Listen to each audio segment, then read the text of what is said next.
Welcome to Miss Martin Muses. Welcome to Miss Martin Muses, where we muse upon what makes me laugh, makes me cry, makes me happy, makes me sad, or just really ticks me off. Well, today we're going to talk about something that makes me very, very happy. It is The Hobbit. It is The Hobbit. We are finally starting The Hobbit after having finished The Lord of the Rings. And joining me today on my panel, it is Princess Rennie. Hey, Teresa. Hey, Stig. Happy to be here and celebrate this fun story. And yes, it is part of the Lord of the Rings story, but it's a more fun and, less suspenseful part of the story and very enjoyable. So I'm happy to Yeah. be here. Yay! And all the way from the future, and up in Norway, it is the Viking himself, the one, the only Steve Kenobi. Hi, women folk and chat. I hope you're well. What? Nothing? Women Very, folk. very nicely worded. So, Steve, can you give us a report from the future? Is it any better? No, it's still shit. Oh. Okay. Well, you heard it here first. Well, let's say hello to the chat. Of course, there's Rennie saying hi to everyone to like, share, and subscribe. Thank you. We have sort of Poopus Pooper here. Thank you. We love our polar bear, our resident polar bear here at Miss Martin Muses. Can I toss in a comment? Yes. Snorta Poopus deserves a lot of credit because I've been paying attention to him when we've been doing the Lord of the Rings streams, and he is extremely knowledgeable when it comes to Tolkien, and he deserves a thumbs up. rub. Yes, yeah, I'm not rubbing his snout, but you can do that. But yeah, much respect to Snorta Poopus. He knows what he's talking about. Aww. Yay! Everyone raise a paw for Snorta Poopus. See, I'm nice. Yes, you can be nice. Yes, and what a jolly way to start the morning, says Rennie. Snorta Poopa says, in a hole in the ground there lived a hobbit, not a nasty, dirty, wet hole filled with the ends of worms and an oozy smell. Not a dry, bare, sandy hole, nothing to sit down or to eat. It was a hobbit hole, and that means comfort. Snuffles, yes. Good morning. We have Matt G here with all our bacon, and we do appreciate all of our panel. This is one of the best panels ever. Everyone really knows their crap, and I do appreciate you. Jacob Ironside, hello. Thank you for being here. Good morning. Everyone's saying good morning to each other and everyone else that comes in. Oh gosh, everyone's just quoting. Okay, I won't be reading all these. These are great quotes from The Hobbit. This is so happy. You see, this is a happy one. This is a happy book. And Gadfly Fiction, Salvete Omnes. Yes, Salve. Gadfly, hello. Everyone sing hello. JT Gunter, Keck44, thank you for being here. Much appreciated. And Sandra Feliciano, hello. Welcome to Miss Martin Muses. And we have Salty Texas C. Hello, good morning. Thank you for the cup of coffee. I do have a cup of coffee. Snorta Poopa says, I thank you for your kind words, but I'm just a little bear after all. Aww. Maybe a Beornling. Oh, there you go. Yeah. Your people are you related to Beorn? An albino Beornling. There you go. Yes, we like our albino Beorns as well. Yeah. Now, this is going to be a little bit different. Than what we did with the Lord of the Rings, where we ended up going through chapter by chapter. We're going to be doing this in two parts. So we're going to basically get through the first 9 chapters or so. What did I get up to in my plans? Yes. And then go through the second part. Now, unlike Peter Jackson, we don't have to spend 200 million thousand years telling this story because it really is a lot more truncated and cute than what he did. Oh, Snorta Poopa says Bjorn was a great grand cousin. I would say. Hey, no cousin in front of the ladies. Waka. Okay, but Mr. Brown's here. Love more than reading, more than life itself. Don't like the John Rabbit Hobbit. What the? Who knows? I don't even know what that means. Yeah, and I mean, I gotta admit, I got some of the feels seeing the chat starting to quote the first pages, the first things of it, and it Feels is. like It's feels like home to me because I'm half my apartment is literally under a hill. yeah, So I'm living in a hobbit hole. I'm not even kidding. I have a basement apartment. Not my yeah, mom's. I rent yes, it from someone else. But yeah, it's yeah, the hobbit holes feels like home to me. yeah. I really want to visit New Zealand eventually and just see Hobbiton in person, you know. Mhm. Yeah, they were clever to turn it into a little attraction, weren't they? Really were. Yeah. Well, that first line, it's so epic. In a hole in the ground there lived a hobbit. It's and it's epic on so many different levels because that is how Tolkien started everything. And it was something that he said he wrote like just randomly, I think during an exam or something.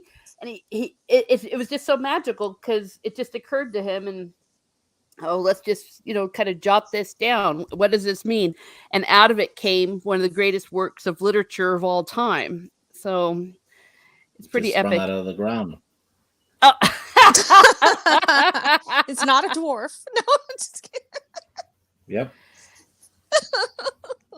Yeah, and the way that he describes Hobbiton and everything and the wardrobes, he had whole rooms devoted to clothes, kitchens, dining rooms, all were on the same floor in the same passage. All the best rooms on the left-hand side, for these were the ones to have windows, deep-set round windows looking over his garden and meadows beyond.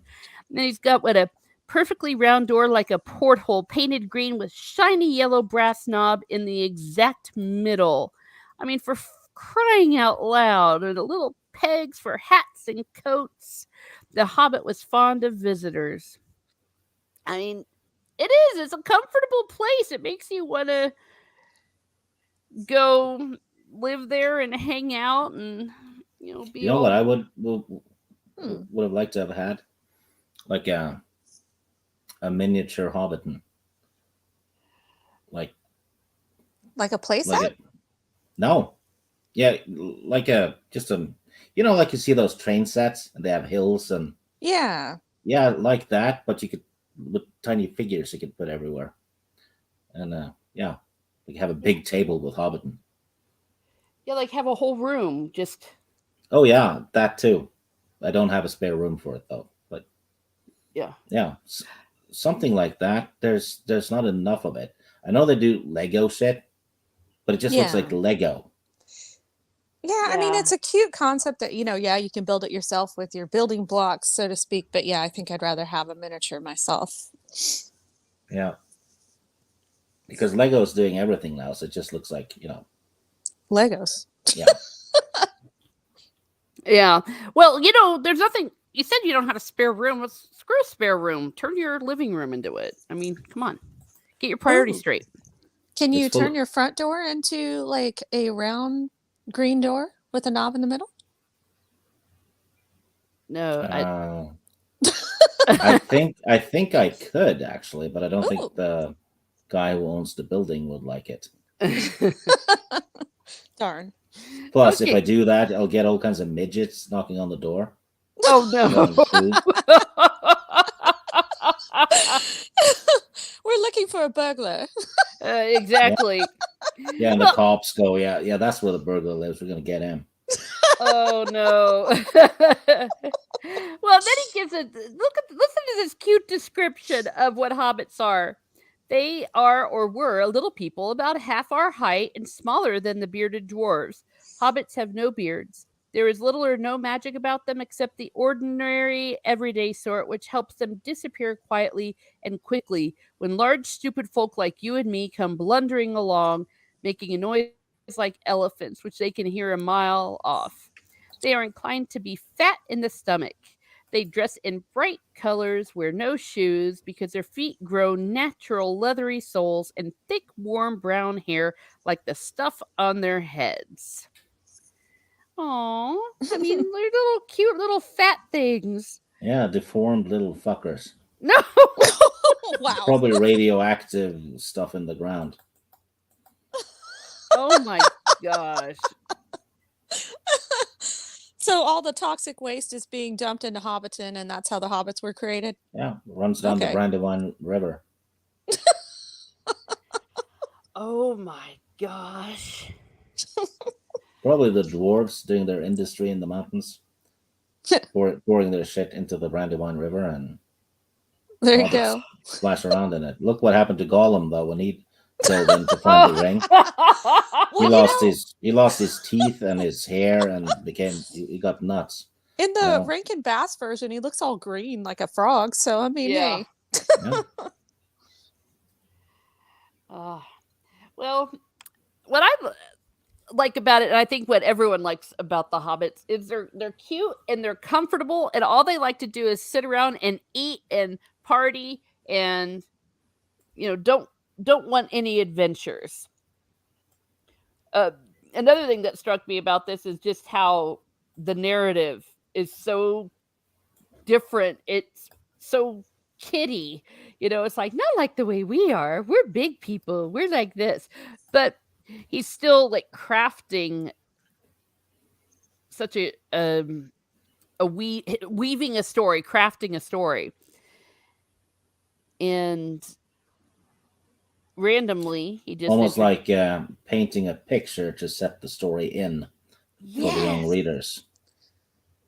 Telling, Yeah. because kids are visual, Absolutely. So if you tell them what something looks like, They're more invested. Yeah.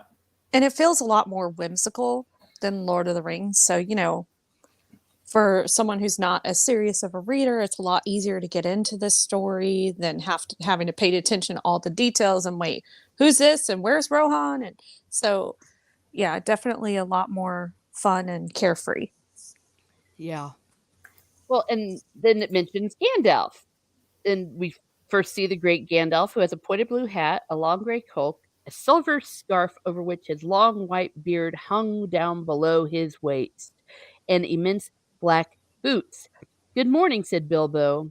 And Gandalf says, "What do you mean? Do you wish me a good morning, or mean that it is a good morning whether I want it or not? Or that you feel good this morning, or that it is a morning to be good on?" Aww. Isn't that cute? So Gandalf. Yeah.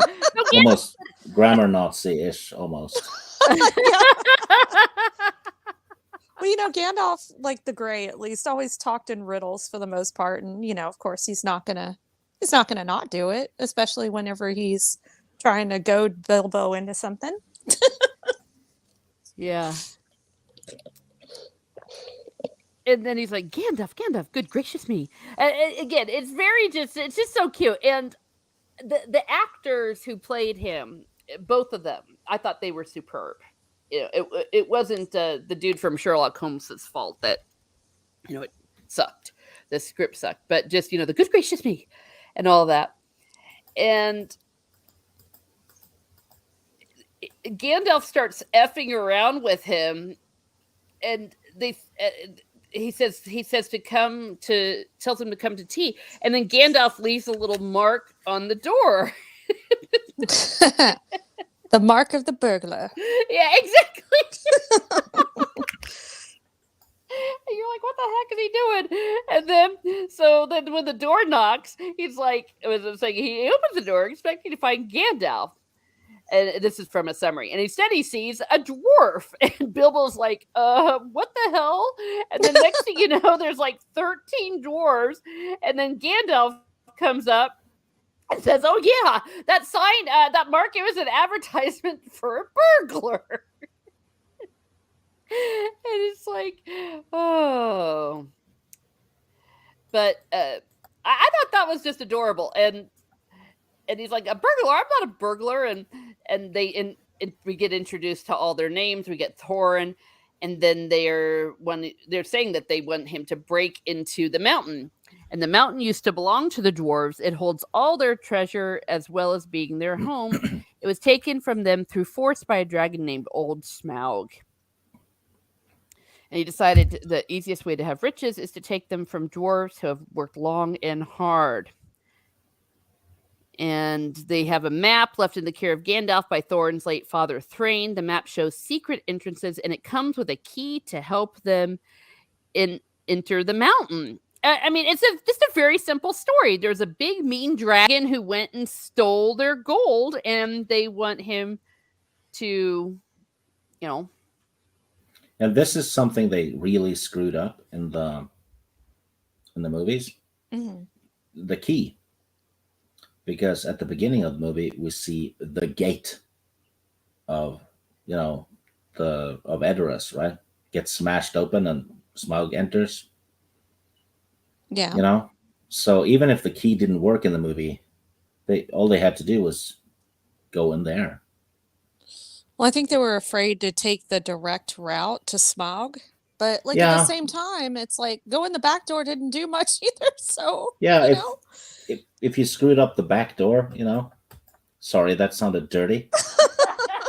But they still had another option, according to the movie, because we see it. And it's not even boarded up because Thorin and company boards it up later. Yeah, that's true. Good point. Yeah. So like, oh yeah, no, we didn't find the keyhole. We give up. Like, the door is still open, the regular door. Yeah, well, they kind of suck. Yeah. Well, and then they start demanding all of Bilbo's food. They want raspberry and jam apple tart, mince pies and cheese, pork pie and salad, and more cakes and ale and coffee. And then Gandalf goes, put on a few eggs. There's a good fella. And then Steve's favorite part, they start to sing. Glasses, back the plates. I don't mind the singing in this. I would have minded it if they start singing near the sleeping Smaug. Okay. That's what Bilbo Baggins hates. Yeah. I can identify with Bilbo, let's put it that way. I truly do not like visitors. I don't like people I don't know showing up. I don't like them singing and eating my food and fucking around. And I do not like going on adventures. Well, there you go. You are a hobbit. Jacob Ironside has a quote here. If more people valued home above gold, this world would be a merrier place. Thorin Oakenshield. Yeah. Yep. JT Gunter. First, I watched the cartoon film, then second read the book. From there, I have always loved this story. Yeah. Sort of poopus. Thorin, Balin, Dwalin, Philly, Killy, Dory, Nori, Oin, Gloin, Biffer, Bofer, Bumber, Hoppy, Dot, Grumpy, Dopey, Sleepy, and Sneezy, although the last 7 were eaten by the trolls. No, you forgot about Dinklage. Oh. Call me an elf one more time. He's an angry elf.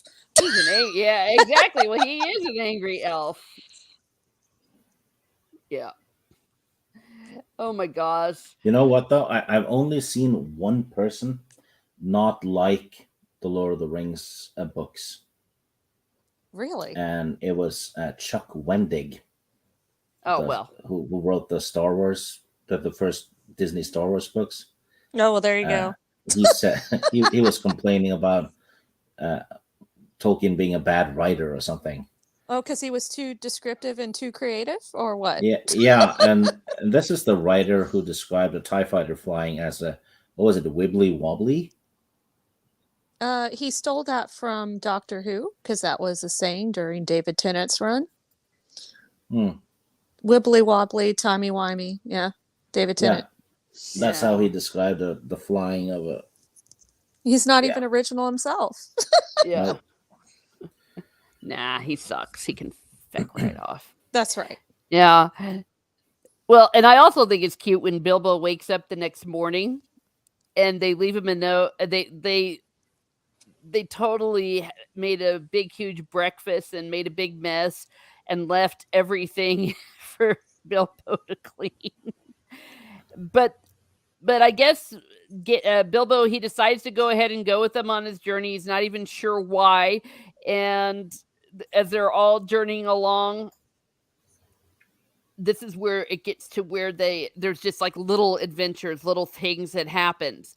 And one of them is Mr. Brown is correcting me in the chat. It's Hercule Jerkily, not Wobbly Wibbly. Still it's just true as though. bad. Yeah, the guy who wrote Hercule Jerkily complained about Tolkien being a bad writer. Yeah. You basically created your own adverbs, so that makes you creative. Exactly. So crazy. Yeah. Well, and as they're traveling along on their little journey, this book is very episodic. It goes from one little adventure to the next. One of their ponies falls in the water and they lose all their food, so they send Bilbo out. I mean, and poor Bilbo, they're just always sitting around bossing him around. So they send him out to find food where he's supposed to hoot like an owl if he runs into trouble. But then he runs across 3 trolls and they want to eat some human meat. And Bilbo tries to steal from them, but he gets caught. And then all the dwarves decided to come and run and help, but instead they get caught, and then they start to argue. What is it? And you see, that's another thing. These trolls, they're really stupid. They're really stupid trolls, and they're not like menacing and grunting and all that. Like they have full speech and it's like in the Norse fairy tales. Yeah, they're exactly like that, really. Oh, big, dumb, and dangerous. Yeah, that makes sense. I thought the movie did really well with the troll scene. Yes, because it really did sound pretty dopey. Yeah, and they ended up in the same position as we see them in the extended Lord of the Rings. Yes, that was great. And I think they said something in the book about like the Mordor trolls didn't talk because of something about the black speech of Mordor or some. I don't remember, but it's pretty interesting to see the difference. Sorry, Teresa. Oh no. That's and I thought, and I remember when the first Lord of the Rings came out, the Fellowship, it was seen as like an homage to the Hobbit, and it all came. Yeah, because they don't see the trolls in the book, I believe, in the Lord of the Rings. No, but it's in the same area according to the map. Yeah. So that was, I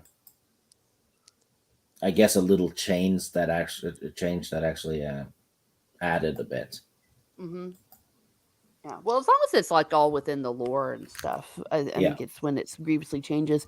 Sort of Poopus Cooper says Bert, Tom, and William, the Cockney troll.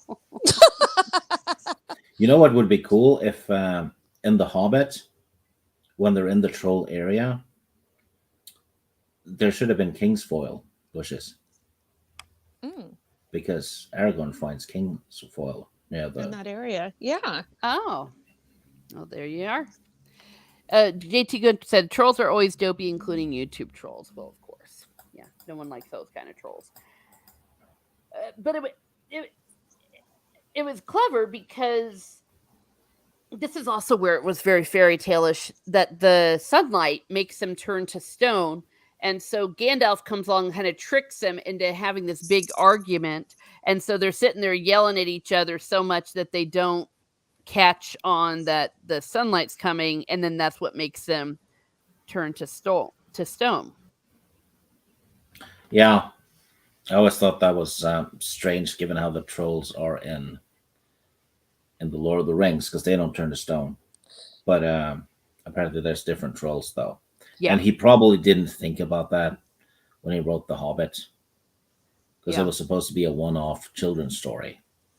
He actually tied it into the Lord of the Rings later on. Yeah. Precisely. And then once they're all done with that, they go into the troll cave. And this is actually very, very important, because there's loads of gold and stuff like that in there, but that is also where they get some of their weapons. Oh, yes. And they're like, hey, what's this? Oh, look, there's this. And it turns out that's where they get, was it Glamdring? Glamdring, yeah. And I think Sting, if I'm correct on that, but it hasn't been named yet.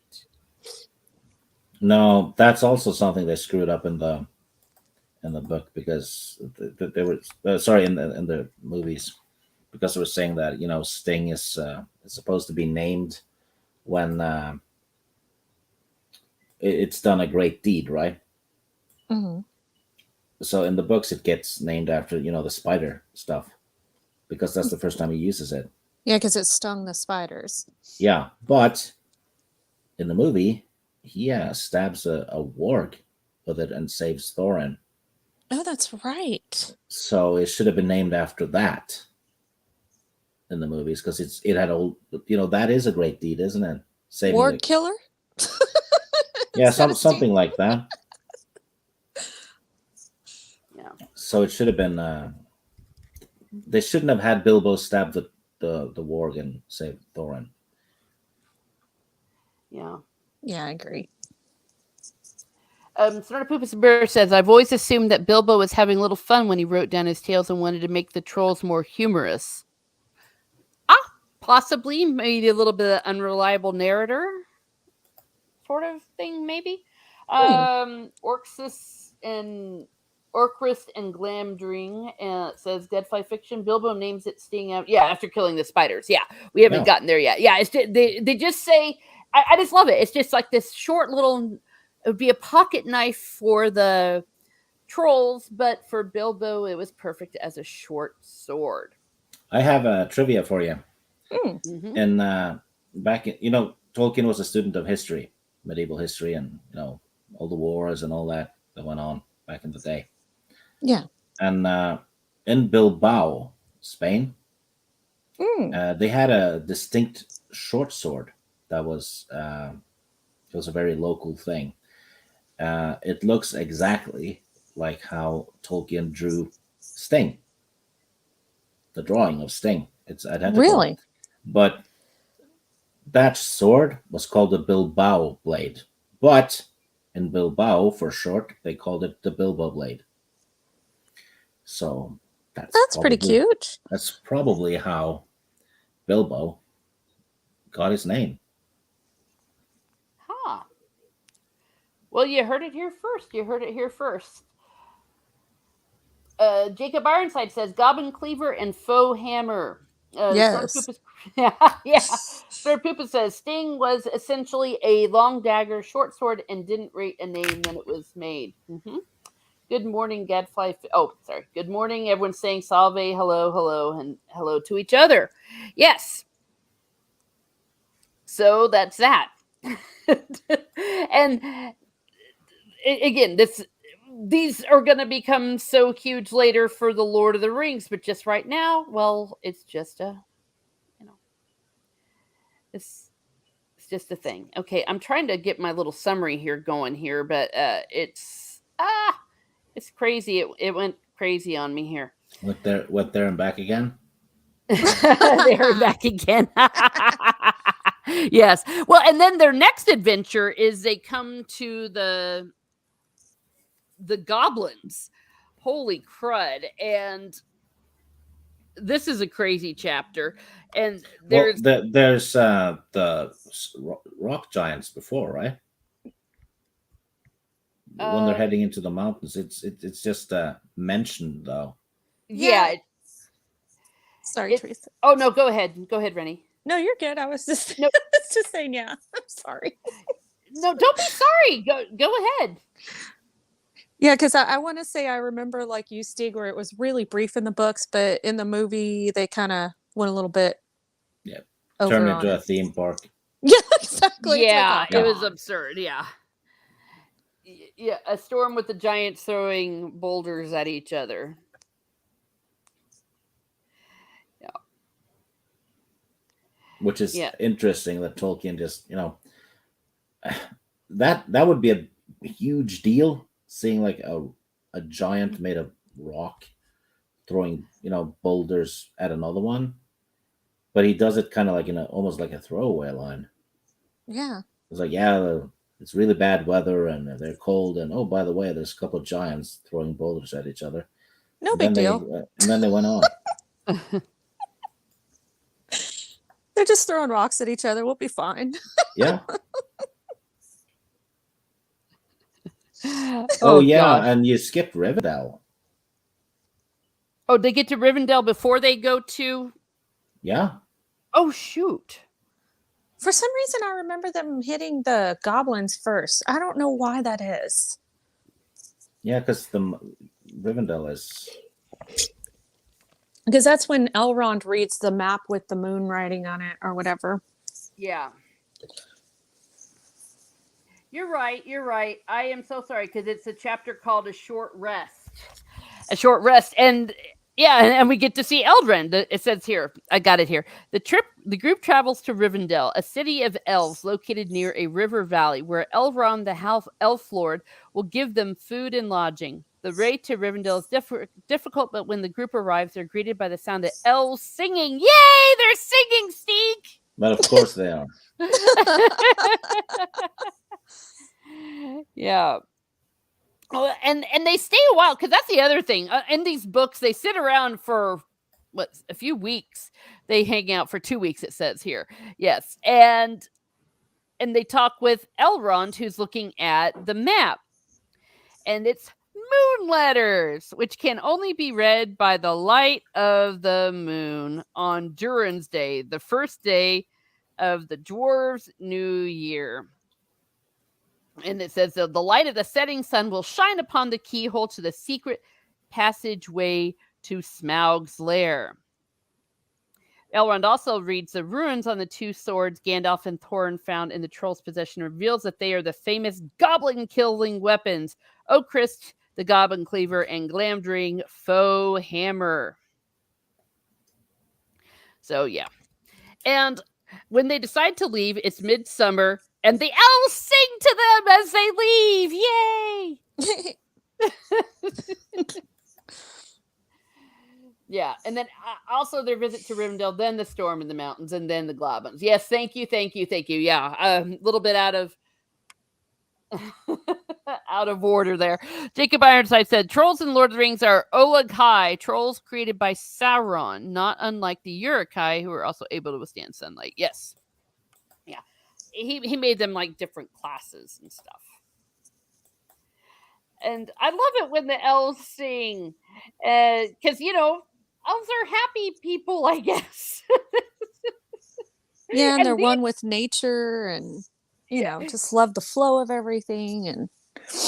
And these songs go on forever. Which makes The Hobbit a quick read if you skip the songs. Like, I want to say Rankin Bass puts every freaking song in there. Yeah. South Park did a spoof of that. Yes, with Lemmy-Winks. Yep. They laughed and they sang, and it's just so magical. Yeah. Oh, yeah. And then the next chapter, yeah, Overhill and Underhill. Do we have that? Okay. So, but that's also part of, I think, the magic of the elves is that that's part of their otherworldliness. Well, here's the thing. It ties to the Silmarillion. The world was created by music. Yeah, by music and singing. Yeah. True. Well, there you go. So it makes sense that they're singing since they're very close to them. Okay, so the next chapter, the group walks through the misty mountains, and their path is difficult. And Bilbo thinks longingly of the harvests that are now taking place in the Hobbit lands. Again, in the theme that deep down, east or west, home is best. Gandalf knows that the Misty Mountains have become full of danger in recent times, and that underneath them, in the mines of Moria, there are goblins. Yeah, and then one night a thunderstorm breaks out. This is it. The mountain giants throw rocks to each other for fun. It's crazy. Philly and Killy, the two youngest dwarves, find a cave that can provide shelter from the storm. And Gandalf asks them if they're sure the cave is empty. And though Philly and Killy have come back too quickly to be sure of all of this, they insist that it is. The group goes into the cave. Gandalf forbids them from lighting a fire, and they rest. But of course, it can't be that simple. And this is where they have all the time. Right before we get to the goblins, let's see what Snortopoopa says. That's quite a find. Those swords somehow made it all the way from the ruin of Gondolin in the First Age and end up in a troll horde over 6,000 years later. Yeah, but they were meant to be. It was meant to be. Maybe another hand was guiding them. Is that tacos? Oh, yeah, it looks like tacos. Or the hot dogs. Okay, all right. Well, I'm always for tacos. Jacob Ironside, they are always happy because they're high on elven weed. That would make them high elves, indeed. Yeah. Epics Comics, hello, welcome. My left big toe had a small amount of Hobbit hair. Oh, okay. Well, yeah, I guess that happens. Only one of them? Yeah. The rest are bald? I guess. Gadfly Fiction, yes. Down to the Goblet Town we go, my lads. Yes. And so out come some goblins. And so the goblins seize the group's ponies, which they will later eat, and take everyone but Gandalf prisoner. Goblins, the narrator notes, are clever, evil creatures who bear Thorin's people a special grudge because of the wars they've fought each other. The goblins lead Bilbo and the dwarves to their leader, the Great Goblin. And doesn't he sing a song? I think so. Yeah, either that or the goblins do when they kidnap him. Yeah, they do a lot of singing in here because I seem to recall that. The big one sings. He does it in the movies too. Yes, he's played by Dame Edna. Yes, the guy who did the Dame Edna character. Yeah, because I had to look up who played him. I was like, Dame Edna, what? Yeah. Yep, and that's what Gadfly was like. Down to the Goblin Town we go, my lad. Round and round, far underground, below, my lad. And they're going, ho, ho, my lad. So, but I guess you need to have a song. It's like a working song, right? No, you can work without having a song. Oh yeah. Oh. But a song makes it go happier and faster. I don't know. Look at Snow White and the Seven Dwarfs. Well, her singing and her flaunting herself gave the dwarves a 7-up.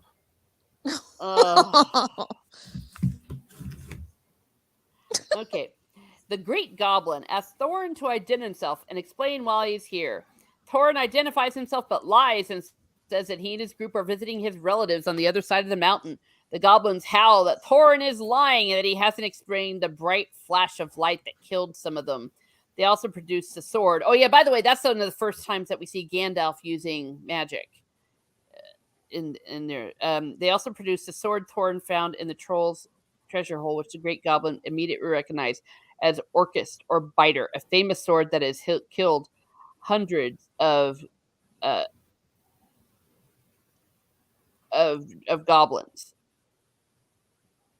And then it's in the middle of all this that, let's see, this is where, I've lost it here. The dwarves weren't, that they run, for fuck's sake, pardon my French. The Great Goblin gets a howl of rage, and as the dwarves, at the sight of the thing, a bright sword then suddenly appears to float through the room and kills the Great Goblin. A voice tells the dwarves to quickly follow it after from the goblins. As the dwarves run away, Gandalf lights his wand, revealing himself to be the bearer of the sword, which is called Glamdring the Foe Hammer. The dwarves run, but the goblins are faster, and Gandalf tells Thorin to turn and fight. Using Glamdring and Orcrist, Gandalf and Thorin kill many goblins and turn back and continue running away. Bilbo thinks to himself that he was wrong to ever leave his hobbit hole. Dory is carrying Bilbo on his back as they run from the goblins, but when a goblin tries to grab Dory, Bilbo rolls off his back and falls deep into the cavern, hits his head on a rock, and loses consciousness. You see, and this is the most important thing ever that happens right there. Yes, because that brings him to Gollum, yeah, and this is one of those things where I even Tolkien didn't even know what was going on, but he had this ring and all that, and it was like it was meant to be. It was just meant to be. And Riddles in the Dark is probably the chapter that is most iconic, at least for me, from here, and mainly because it's Gollum and their riddles. It seems so random at first that there's just this really weird creature and going around going, precious, my precious, and talking back and forth, and then he wants to eat him. Yeah, and then let's go ahead and then have a riddle contest. Yeah, it creeped me out as a kid. I was like, why is this creature trying to eat him? What's exactly. And the thing is like on this rock, and he's like paddling along on this boat, and then they start this riddle contest. Now, I would have been so dead. I would have been so dead if that had been me, because I suck at riddles. I can't stand them. And I would have gotten so confused, and I would have died and all that kind of stuff. But each time that Bilbo starts to stumble over these riddles, it's like he starts getting closer and like, is it tasty? Is it this? And I'm like, oh my gosh. And then, yeah, Hans's. Oh yeah, and then Bilbo cheats. Now, I wanted to pose this question to you all. Was that fair what Bilbo did, even though it was by accident, to say, what's that in my pocket? Because technically that's not a riddle. He kind of cheated, but at the same time, if you stumble somewhere and somebody's like, I'm going to kill you and eat you, I'd pretty much pull anything out of my butt that I could take at the time. So sorry for the phrasing. You would ask him, what's in my butt? Why not? But if it saves my life at the time, he was just thinking on the fly. I don't know. I don't know if it was necessarily fair, but at the same time, if somebody's threatening to kill you, is that really fair? Just because you happen to stumble into the wrong place? I don't know. Yeah, it's like, I'm gonna eat you. That's not fair. Exactly. It's like, but I didn't intend on stumbling here. I'm sorry. Yeah. Well, here's the deal. You know what Bilbo should have said? What? Should have said, no, I'm going to eat you. Because I bet you that's never happened to him before. Yes! Well, see, that's the other thing I always wondered. Why didn't Bilbo just say F off and just stab him with Sting? Sting, which is not named at this point. Like, I'm going to come and eat you. And you're like, no, you're not. And kill him. Yeah, I have a knife and you don't. So maybe I'll eat you. I'm going to piss in your pond, and then I'm going to kill you and eat you. Exactly. Oh, okay. Yeah. Jacob says, deep down here by the dark water lived old Gollum, a small slimy creature. I don't know where he came from, nor who or what he was. He was Gollum, as dark as darkness, except for two round, pale eyes in his thin face. Mm-hmm. Extraordinary people are put in or extraordinary events to realize they're extraordinary. Okay. Yep. Hello, Kabuto. Thank you for being here and saying hi to Stieg and all that. And as Sort of Poopa said, not strictly fair, but Gollum walked right into it. Yes. Yeah, I Jacob did. Iron. Oh, sorry. Go ahead, Stieg. I said yes, he did. Yes, he did. Jacob Ironside said, "What's it got in its butts?"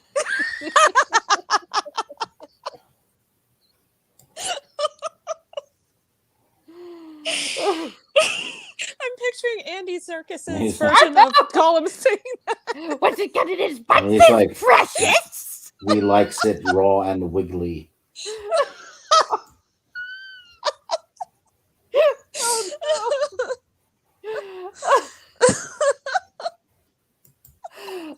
Oh, Man. fair's precious, not fair. Yeah. It burns don't us. like- Spread 'em precious. Yeah. Stupid fat hobbit.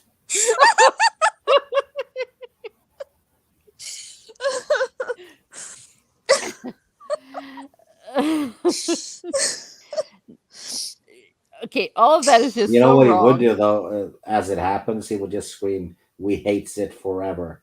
Oh no. Oh my goodness.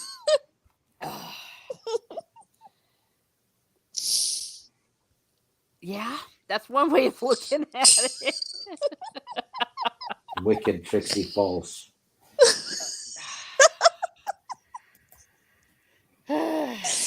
Oh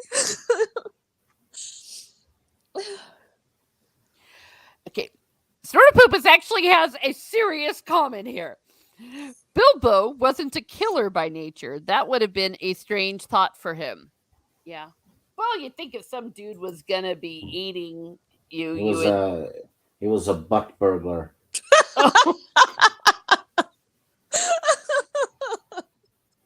Oh no, Sort of Poopa says, don't give Amazon any ideas. There might be an intimacy coordinator watching. Oh my gosh.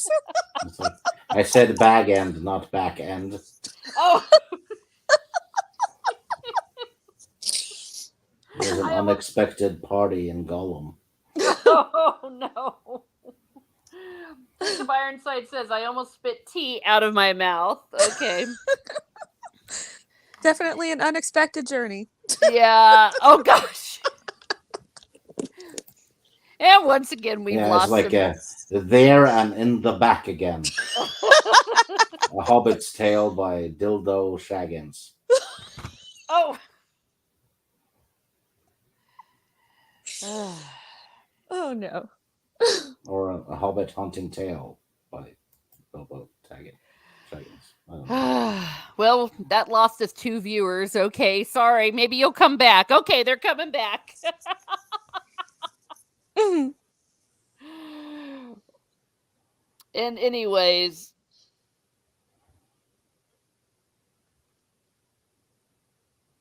yeah, Gollum was running to try to find the ring, and he's like, curse it, curse it, curse it, curse the baggages, it's gone. What has it got in its pockets? Oh, we guess, my precious. He found it. Yes, he found it. My birthday present. He got his birthday present, though, right? Oh, God. It wasn't in the pocket. Oh, Oh no. yeah. And gosh, it's really, Well- real. I mean, the fact that he had such despair and was screaming and all this stuff. And I mean, he goes on for, my gosh, what, 2 pages of curses. And then he said, Gollum, he sat down and began to weep. Well, also, it kind of comes off when you read the book that Gollum planned on cheating no matter what. So when he got to the point where he felt like he met his match riddle-wise, he started looking for the ring, which tells you, like, he didn't plan on losing no matter what, you know? He's like, I said riddle, not diddle. Oh. I'll stop.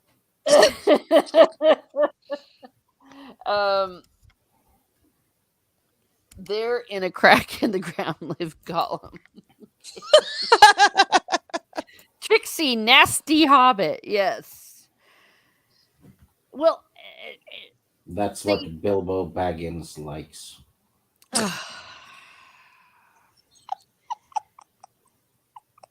well, in any case, the narrator mentions that it seems as though Gollum is having an argument with himself. So this whole like bipolar Gollum thing with the two kind of voices arguing with himself is it's a thing from the book. JT Gunter says, I can't remember. Did they explain the backstory of Gollum in The Hobbit or Lord of the Rings? It was Lord of, yeah, it was Lord of the Rings. Yeah, because this is all we really see of Gollum. It's at the beginning when Gandalf talks about the ring and all that. He explains Gollum to Frodo. Yeah. And then Bilbo accidentally puts on the ring. And isn't that the way it is? It's like almost like the ring wants to be found. And then he realizes that he is made invisible. And he jumps over Gollum and escapes, but then it brings him to the goblins. And yeah, that's the last we see of Gollum until the Lord of the Rings. It was like a chance encounter. And then Bilbo escapes using the ring because the goblins can't see him. Yeah. So, and that was also a key moment because I guess Bilbo could have killed him. That's another moment I think that they mention in the Lord of the Rings, and that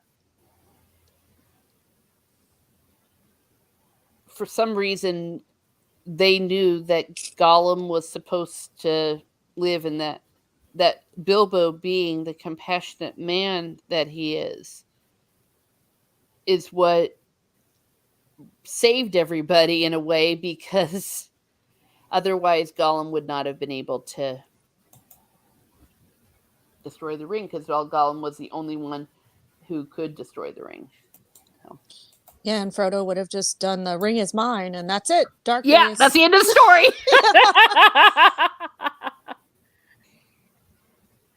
Yeah. So that's that. And then out of the frying pan into the fire. I like that because it's like a good chapter title. Yeah, these chapter titles are adorable, and that's another thing that's different from the Lord of the Rings. The Lord of the Rings, where they actually have like serious titles. These are cute, like Over Hill and Under Hill, A Short Rest, Roast Mutton, An Unexpected Party, and these are cute names. So, and then Bilbo, because he's such an idiot, he decides, I'm going to play a trick on them, and he puts on the ring like he's invisible, and then shows up. He like pops up, but he doesn't tell them at all about the ring. So already he knows, there's something going on with his precious. I just love it. I love it so much because it is just such a momentous moment. And just the idea that even Tolkien himself didn't know how momentous this chapter would become. Yeah, because it pretty much laid the groundwork for Lord of the Rings, so to speak, or kind of, gives you a prelude to it. Yeah, and it just seems like a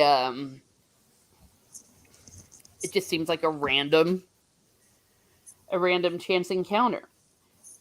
Well, anyways, so after Bilbo gets back to the gang. It says Gandalf implores the company to get moving again since the sunlight is keeping the goblins from coming after them. The group is a bit north where they had planned to be, and they have difficult country to cross. Evening comes as they pass through a grove of trees. Suddenly they hear the howling of wolves and barely have time to scurry up into the trees before the wolves descend upon them. The beasts are actually wolf-like creatures called wargs. The wargs are allies of the goblins, and they quickly notify the goblins of the situation. The goblins begin to arrive, and laughing at the company's predicament, light fires under the trees in which Gandalf, the dwarves, and Bilbo are hiding. Gandalf prepares to attack the goblins, hoping to kill as many as he can before they kill him. Luckily for the company, the Lord of the Eagles! Hey, this is the first time we see the Eagles! Have seen the commotion from his roost high in the mountains. With a number of other eagles, he swoops down, picks up the marooned travelers, and flies them to safety. The eagles are friends of Gandalf's and enemies of the goblins. They are happy to provide food and rest for the weary travelers who then continue on their journey.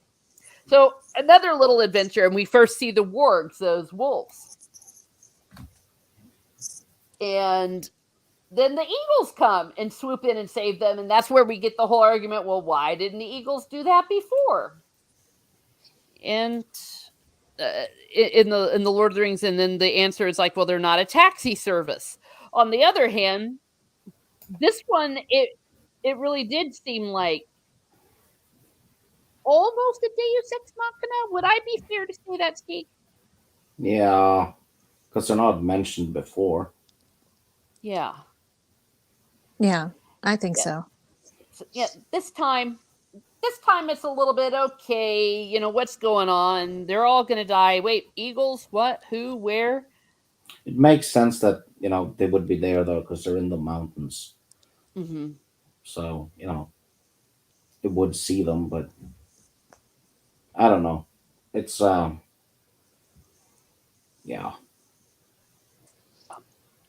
On the other hand, it's cool, and we learn later. Again, this is one of those things that we first see here in The Hobbit that we will later see in The Lord of the Rings. So, again, the episodic nature of this. So they go from one adventure, the goblins, then they have the whole thing with Gollum. Then they get chased by the wargs and saved by the eagles. And then chapter 7, here it is, Snortopoopus. Here's your people. Okay. Oh, Snortopoopus Cooper says, repaying Gandalf for saving the Lord of the Eagles earlier. Oh, yeah, that was part of it. Yeah. But your people are coming. Or rather, Bjorn. And so Gandalf leads them to the house of Bjorn. Bjorn is a half-man, half-bear creature who has a great wooden house in the middle of the woods outside Mirkwood. Gandalf takes the dwarves to Bjorn's house a few at a time so as not to startle him. Yeah, that was funny. You see, this is again where it's got that kitty thing going on. Like every 5 minutes, 2 more of them were supposed to show up so that he wouldn't freak out, and also that to try to keep him interested in the story. And then he tells, and as Gandalf's telling the story of their adventures, it amuses Bjorn greatly because he despises goblins who are enemies of nature. Bjorn offers the company much needed food and lodging. He also does some scouting and finds that the wargs and goblins have put together an attack party in order to find the dwarves and wizard that killed their leader, the Great Goblin.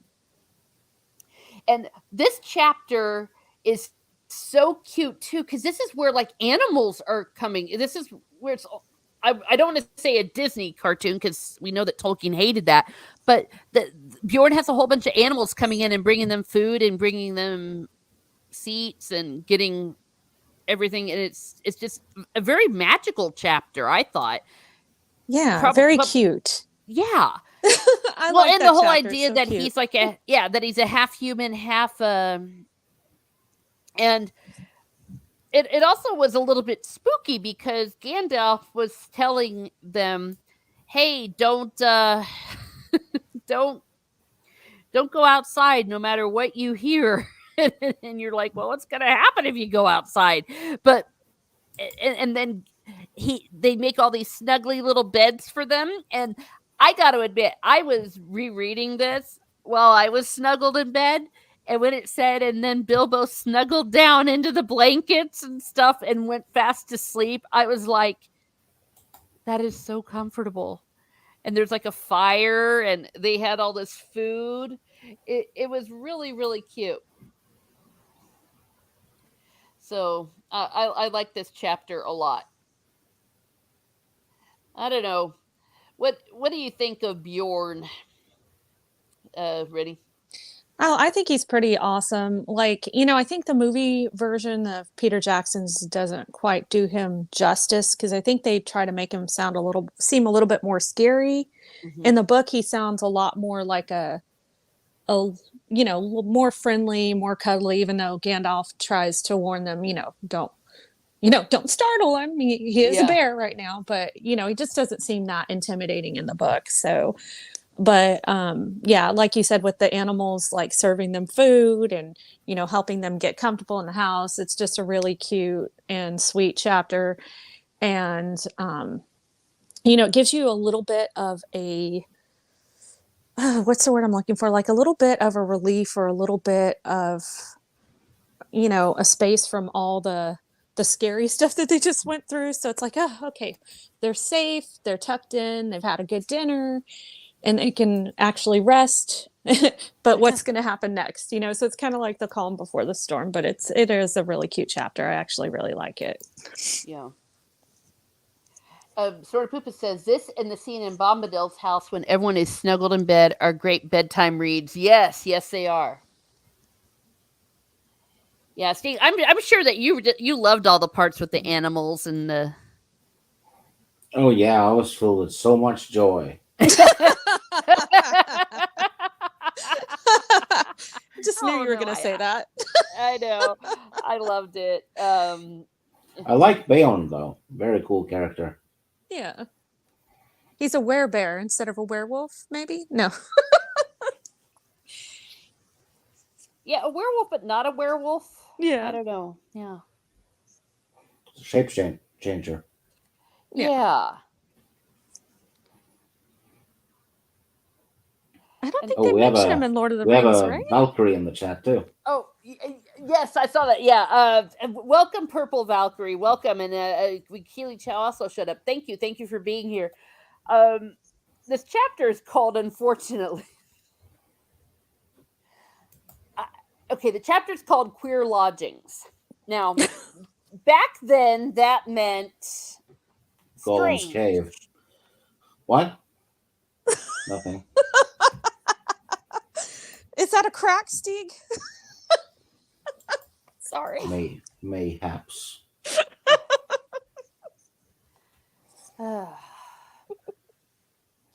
Yeah, but check this out. I want to read this. Bjorn clapped his hands and in trotted 4 beautiful white ponies and several long-bodied gray dogs. And they talked to each other in like animal noises. And they went out again and came back carrying torches in their mouths, which they lit the fire and struck in the low brackets on the pillars of the hall. The dogs could stand on their hind legs when they wished and carry things with their 4 feet. Come on. Cute. And then Bob... Also a bit too much. But, Yeah.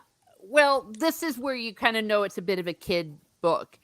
Because then... Ba, ba, ba was heard, and in came snow white sheep led by a large coal black ram. One bore a white cloth embroidered at the edges with figures of animals.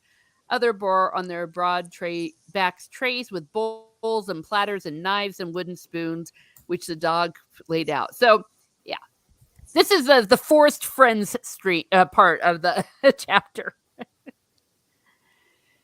So... It does make me hungry though. Oh, it's the fact that there's food and stuff, not because I want to eat the sheep or whatever. Oh, okay. I was like, wait, what?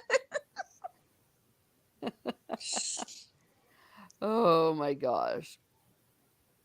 Okay, but yeah, I get what you're saying about this is kind of like Tom Bombadil and all that. Okay, yeah, thank you for being here, Jake Hunter. Yes, thank you. Welcome everybody. It is. It's a respite, and it's fun, and it's cozy, and there's animals, and there's food, and then after all of that, Bjorn then gives them some directions. It says he recommends that the group take the northern pass, the elf path through Mirkwood, which will bring them near the Lonely Mountain. This choice will throw the goblins off the company's trail and allow them to bypass the dangerous southern pass.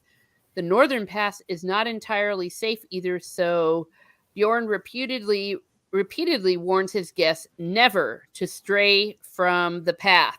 You see, that's where I'm like, whenever you're told don't stray from the path, it's like, then you know you're in trouble. Because I'm sure that they will. Bjorn provides the group with food and ponies to carry them to the gate at the path start. From there, however, they must return the ponies and travel on foot.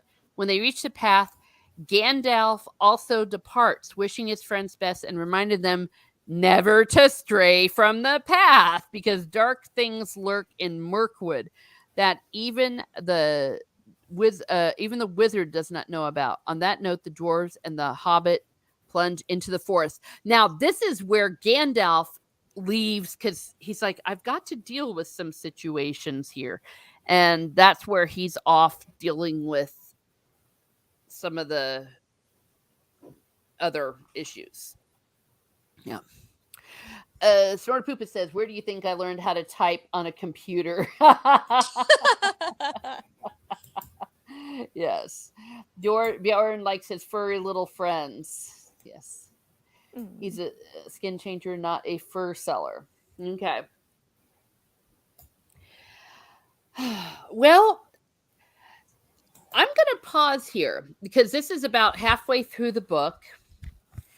Let's see. And, the next one is flies and spiders and the barrels. And then they, go off and do their thing. So, I don't know. So far, everything about the Hobbit, anything that we've talked about, Rennie, what are you thinking about what we're going on, what we've learned? Well, as we were discussing, this is a more fun-loving and jovial story than Lord of the Rings, but at the same time, yes, there's danger and all that. I know that Tolkien originally did not intend for this to be a part of a huge epic story.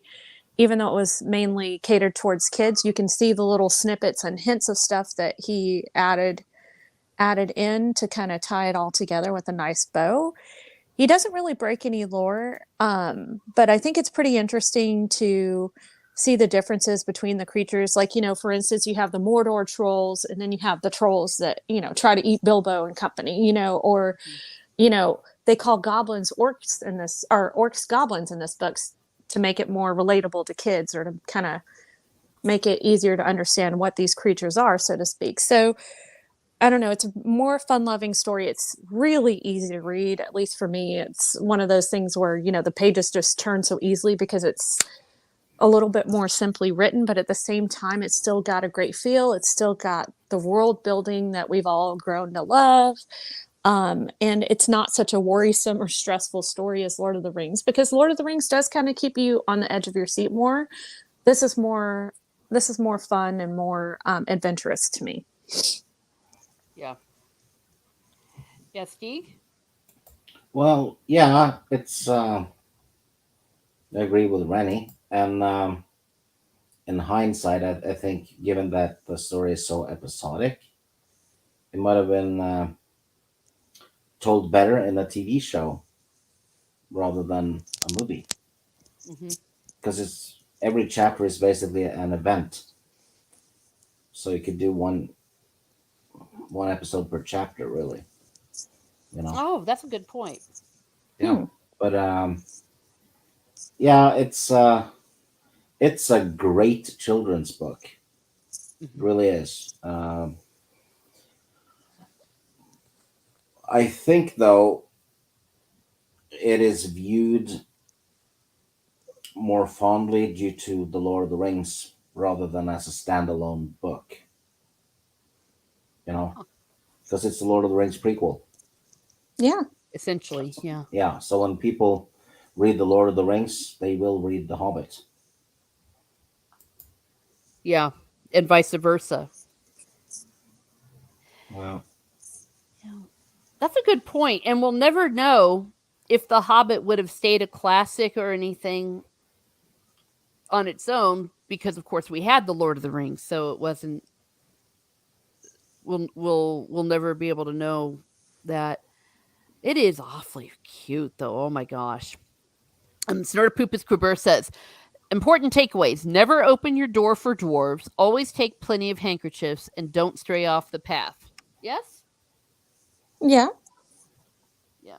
Jacob Ironside said Peter tried to make the Hobbit movies like Lord of the Rings, and it's not. Yeah, that's also another reason why I think it kind yeah. of failed And too. in his defense, he only had like 2 months or less to prepare for the movies. Yeah. Oh, wow. When yeah, because that Del Toro fellow was supposed to do them. Yeah, He I left. remember that. And Jackson was going to just produce on it. Yeah, and Jackson had he did not have enough time, and he said that too.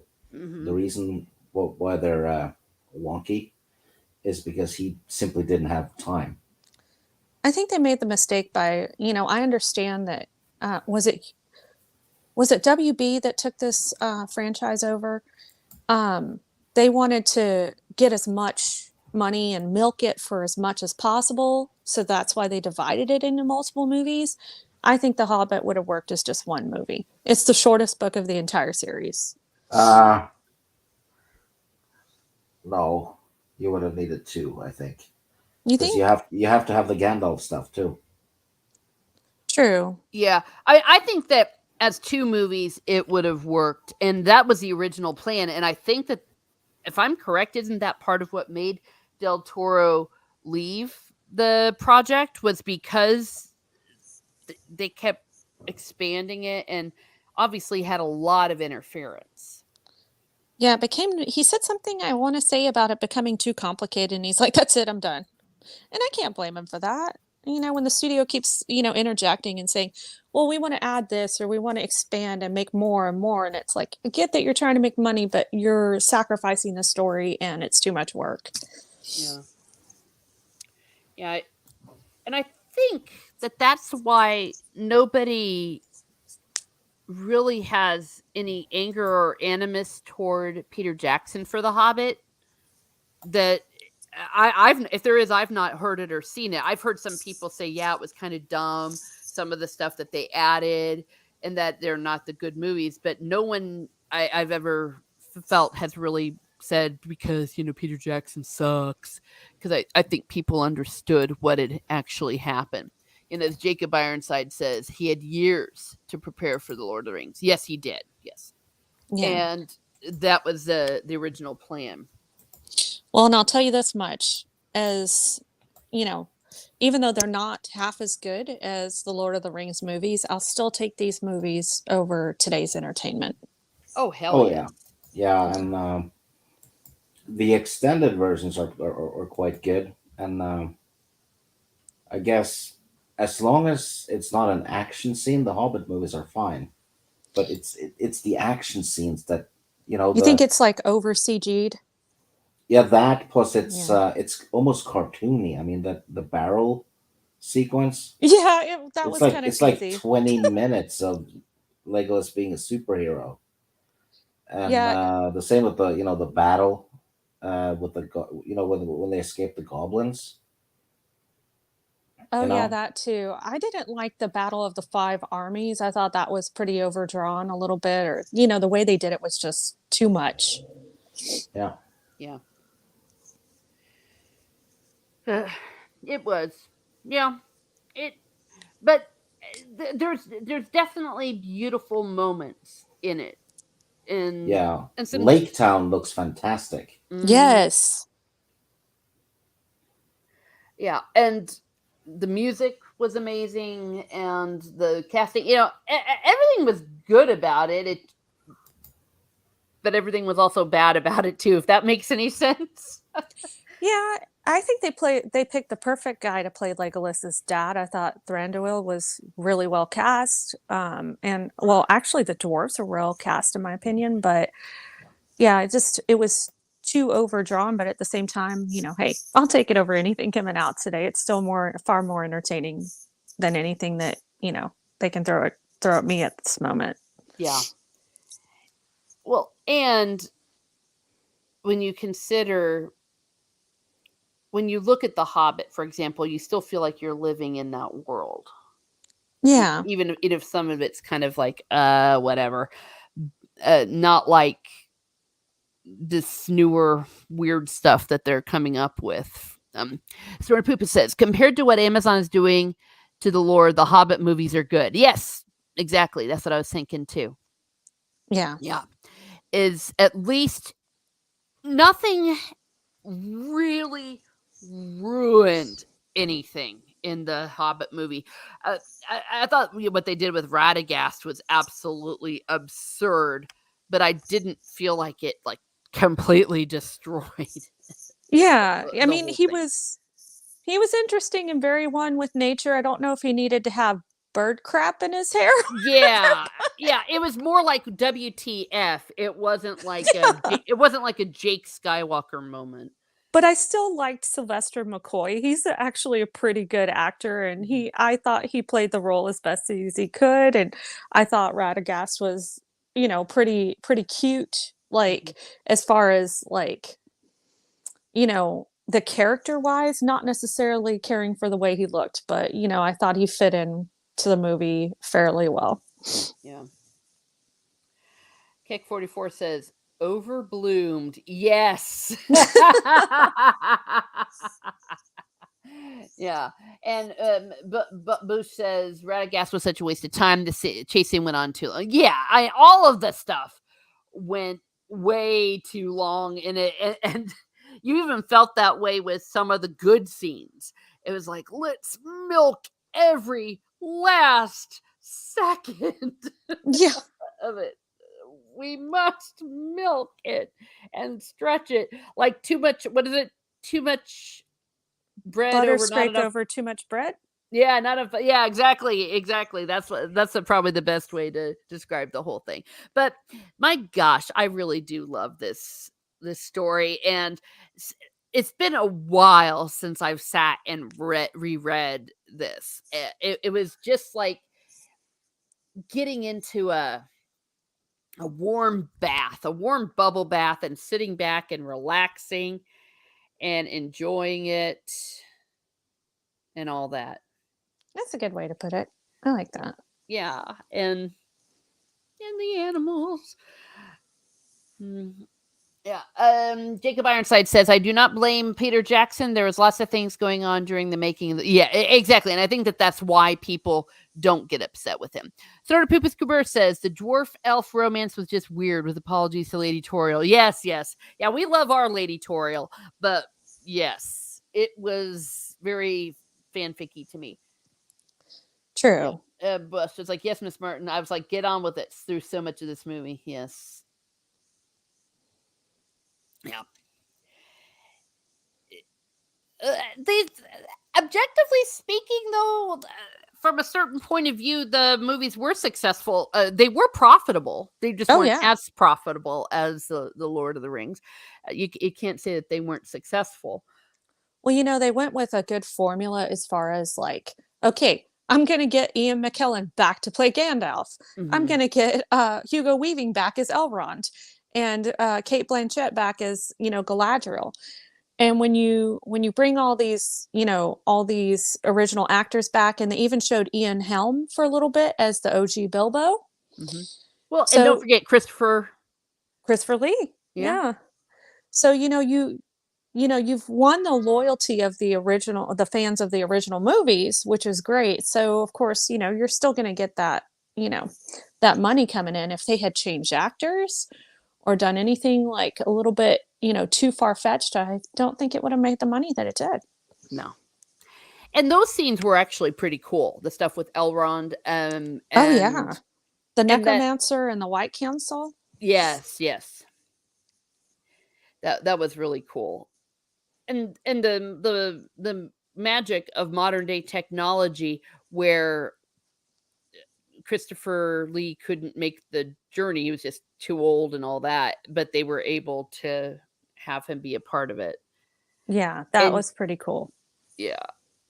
And when you look at the behind the scenes stuff in The Hobbit, as they're filming that scene with Christopher Lee, everyone was just like drooling. You know, they were just so happy and just hanging on every word he was saying. It was really pretty cool.